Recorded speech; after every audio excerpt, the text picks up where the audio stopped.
China اس لیے بھی اس وار میں نہیں انوالو ہوگا کیونکہ چائنا کا جو پرائمری گول ہے تائیوان اور ساؤتھ چائنا سی، تو اگر وہ اپنی ملٹری کو ڈپلوائے کرتا ہے میڈل ایسٹ میں تو تائیوان والا اس کا جو پرائمری گول ہے اور ساؤتھ چائنا سی والا ہے تو وہاں سے اس کی ڈائیورژن ہوتی ہے. تو اس وجہ سے بھی چائنا ڈائریکٹ میڈل ایسٹ میں وار میں نہیں آئے گا اور ایران میں اپنی ڈپلائمنٹ ملٹری کی نہیں کرے گا، کیونکہ اس کے باقی میڈل ایسٹ کی جو اسٹیٹس ہیں ان کے ساتھ بھی ان کے ریلیشن شپس اچھے ہیں. اگر ہم یہاں سے برکس کی بات کریں تو برکس میں Brazil, Russia, India, China, South Africa, اور اگر اس کی ایکسپینشن کی بات کریں تو اس میں یو اے ای، سعودی عربیہ،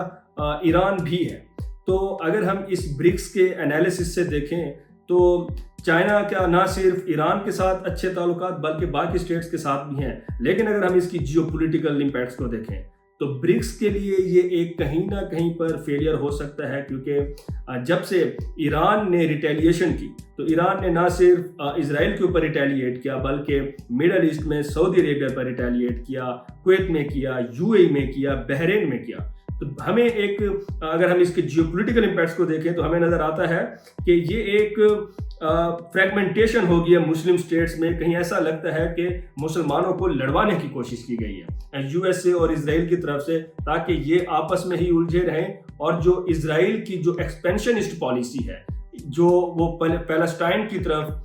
جو اس کی ایکسپینشنسٹ پالیسی ہے، اور دوسری طرف جو اس کا ویژن ہے گریٹر اسرائیل کا، تو اس کو بھی بیچ میں کوئی اس کے ریزسٹنس نہ ہو. تو انہوں نے سوچا کہ ہم اسرائیل اگر ایران کے اوپر اٹیک کرتا ہے تو ایران اور باقی مسلم اسٹیٹس اگر آپس میں لڑتی ہیں تو اس سے ایک پولیٹیکل ولنریبلٹی آئے گی اور ان کے آپس میں جو تعلقات ہیں وہ بھی ڈسرپٹ ہوں گے. اور جیسے میں نے کہا کہ برکس اس سے کمپرومائز ہو سکتی ہے، کیونکہ برکس جو ہے ایک بہت بڑا تھریٹ ہے ڈونلڈ ٹرمپ کے لیے. یہ ہمیں نظر آتا ہے جب ڈونلڈ ٹرمپ نے اپنی ٹویٹس میں کہا کہ جو بھی برکس کے سمٹ میں جائے گا تو اس کو ایکسٹرا سینکشنز فیس کرنی پڑیں گی. اٹ مینز کہ برکس یو ایس اے کے لیے تھریٹ ہے، کیونکہ یہ ایک بہت بڑا الائنس ہے، یعنی کہ جس کی 44% of the total G D P of the world contribute کرتی ہے اس برکس میں. اور اس کے علاوہ سب سے بڑی برکس کی جو اسٹیٹس ہیں اور سب سے بڑی جو اکانومیز ہیں برکس میں، جیسے رشیا ہے، انڈیا ہے، چائنا ہے، ورلڈ بگیسٹ اکانومیز اس آرگنائزیشن میں ہیں، اور ورلڈ بگیسٹ آئل پروڈیوسر اس برکس میں ہیں، جیسے سعودی عربیہ ہے، جیسے یو اے ای ہے، جیسے ایران ہے. تو یہ بھی ایک ہمیں پولیٹیکل امپیکٹ اس کے اوپر نظر آ سکتا ہے. اگر ہم اس کا ایک اور پولیٹیکل امپیکٹ دیکھیں تو اگر ہم ہسٹری میں جائیں تو یو ایس اے نے صدام حسین کو سپورٹ کیا ٹو ویج وار آن ایران، اور بعد میں پھر عراق کے اوپر